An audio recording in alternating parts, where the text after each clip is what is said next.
The first time you met Julia was, he just showed up to drink at the event.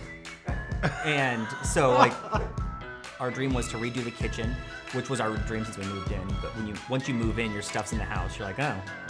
All of a sudden, 30 days becomes 6 years. And so somebody came out to redo the kitchen. I was like, oh, what about a bathroom? Seriously, the bid was like almost $80,000. And so like, well, what if we didn't do this? Okay, it goes down to $72,000. What else can we do with and then we're like, $72K?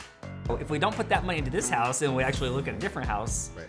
That's amazing. I think Julia's questions were, well, what are you looking for? Like, what would be your ideal state? And that's where she got us. It wasn't, can I get you in anything that might work? It was, what do you want? And then how can I get you there? She presented some options and said, this is exactly what you're looking for. And we kind of hem and hawed and said, well, let's see what else is out there. I think that's just what buyers do. But we went back to the very first one. We went back, like, if we would just listen from the beginning, we could have saved ourselves a lot of work and a lot of out there wandering houses. But yeah, we went back to the very first house that she showed us just from listening to that initial conversation. Right. People say it's like one of the biggest, most stressful things in a relationship, making those types of choices.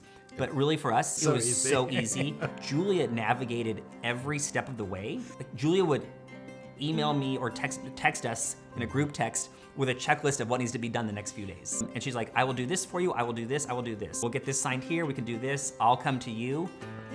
It was really great. We had a roommate at the time and she volunteered to come over to make sure the roommate was awake one morning. So, I mean, it was fantastic. Things I never even had to worry about. Yeah. Everyone is pretty well informed the entire time. So there wasn't this, well, what happens if we have to close and we don't have the money from our previous house selling? And at one point in time, I was like, Jonathan, I feel like a rock star because we have somebody taking care of every step of the way for us. Yes. Like, we haven't had a single worry. Julia's wizardry with numbers, like somehow she's like, well, if you do this, if you list it here, it'll come into this market here. And so she knew if we brought it into here, it would come up to here, and when to advertise at what price. In the end, we ended up getting more money than we anticipated to put into this house. The spreadsheet guy that he is tracked all those houses that were still pending and sold after ours. They did not get the price per square footage that we got. You don't think that the difference of $2 per square foot is a lot until you want those dollars to redo your wine room downstairs or put in extra French doors, and all of a sudden, oh, that $2 extra per square foot goes a long way. We had to redo his Excel spreadsheet budget a couple of times because we're like, wait, how did Julia find extra money in here for us? It didn't end at the transaction.